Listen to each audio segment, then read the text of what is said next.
This episode was previously recorded in front of an imaginary studio audience.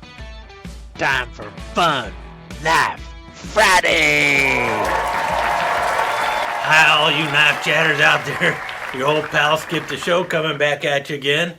And I guess you know it's a Friday, which means here at the Volcano Club, it's Fun Knife Friday. And not only do I have one knife, I got two knives for you today. That's right, two knives for Fun Knife Friday. Now they're kind of related because both of these are corium knives out of Germany from back in the 1950s and 60s or so. And the cool thing about it is these knives were actually sold through like magazines like Field and Stream to Americans as really cool German hunting knives. And well, let's take a look at the first one, and then we'll look at the second one, because the second one is, well, that's in case you want to have really big fun. This one is just in case you want to have some good fun. And you see it right there. This is like, I think they call it the, a lot of people call it the eagle claw knife, but this is called the Black Forest hunting knife. I think the only thing you could really hunt with it is Black Forest ham, but hey, I could use a Black Forest ham sandwich right now, to tell you the truth. But there you see it there. Corium, Germany. Later they're made in Japan, but this one's one of the original ones out of Germany. Now the cool thing about these knives is when they were first selling them back in the 50s and 60s, everyone was saying, oh yeah, man, those were used by German soldiers in World War II. They weren't, but everyone said that. And what's the crazy thing is later on eBay, everyone is still saying these knives were used by German soldiers in World War II. They weren't, so don't fall for it. But still, it's a pretty cool knife. Don't you think so? Look at that. Look at that wonderful S-guard. See, a lot of them with broken guards and stuff. This one's in really good shape. This one hangs above the bar at the Volcano Club with the eagle claw and everything. But now let's look at the next knife. This is in case you want to kick it up a little bit, have a little more fun, because this is the Rhine Maiden. Looky there. You see that? The Rhine Maiden. See how that strap for the sheath goes right across the good stuff? Well, guess what? That strap opens up and you can see the good stuff, because I guess those Germans back in the 50s and 60s, they had some stuff to sell, and boy, did Americans fall for it. Yeah, the Rhine Maiden. Again, it's like a dagger here. One side is sharp, the back side here, not so sharp. This one's got a little bit of a sharpened swedge, but it's supposed to be just a dull swedge there. Yeah, but no one was worried about that stuff. All they were interested in was the Rhine Maiden. Now, this is not the Golden Girl. This is not Betty White or any of those other girls from the Golden Girls. This is known as the Rhine Maiden. But a lot of people like to call her the Golden Girl for some reason. Maybe it's because she's gold. But this is just a gold covering on it, and it always wears off and stuff. But yeah, tell me that ain't a fun knife for a Fun Knife Friday. And yeah, she definitely hangs around the bar at the Volcano Club. So if you ever want to drop by and take a closer look at the Rhine Maiden, you might want to drop by the Volcano Club. Yeah, she's kind of like a St. Pauli girl, don't you think? I mean, she is from Germany and all. Anyway, there you have it. Two corium daggers from the 1950s and 60s. And can you believe it? They were selling these things through magazines like Field and Stream. You could get these mail order for like $4 each. Tell me that ain't a great thing. Anyway, let you go now. Go out there and have some fun with your knives. Skip out.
all you knife chatters, your old pal.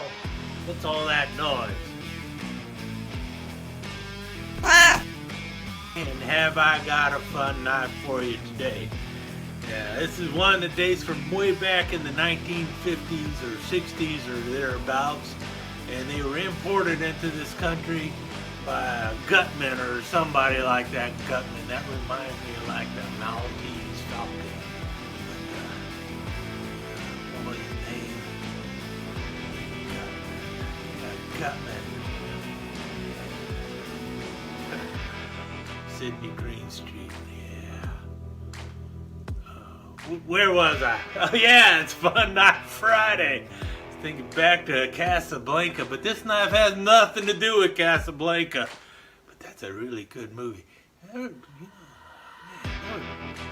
there a knife in that? Oh yeah, there was a knife in that movie when they ended up cutting open the package with the Falcon. But yeah, the stuff dreams are made of. Yeah, wait, man. What's that? Yeah, alright, I'll stay focused. Hi, all you knife chatters out there. Your old pal Skip DeSheau's back at you again. It's another Friday. Time for another fun knife. And I got a good one for you this time. Well, I think they've all been good, but this one's even better. Well, it might not be better, but I like it, so I'm going to show it to you. The important thing is you got the Golden Goddess. Yeah.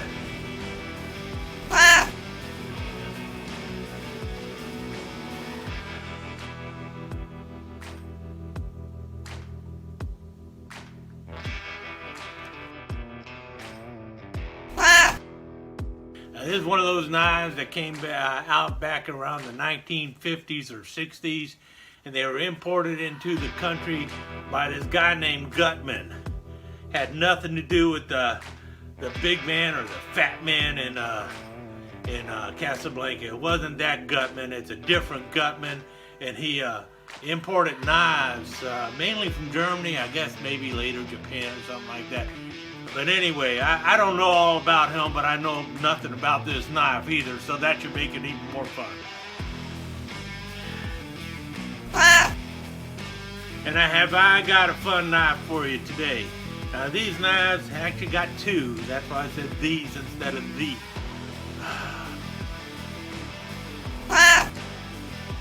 Ooh, look at that. Got the eagle claw grabbing the globe there. And it's a pretty cool looking knife, is it not? Oh well, I dropped the sheath.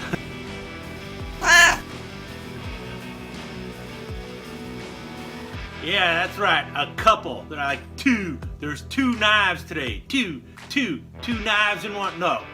Oh, man. In case you'd find them in all the advertisements in like Field and Stream and all these other outdoorsy kind of things, and they'd be talking about famous German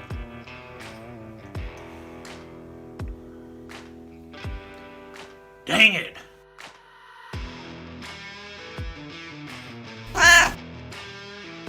There you have it, knife chatters. Another Fun Knife Friday in the books. Remember, if your knife's not fun, you're doing it wrong. Skip out. If your knife's not fun, you're doing it wrong, and Skip Out are registered trademarks of Skip DeSheau Enterprises. This has been a Cat Production presentation. All rights reserved.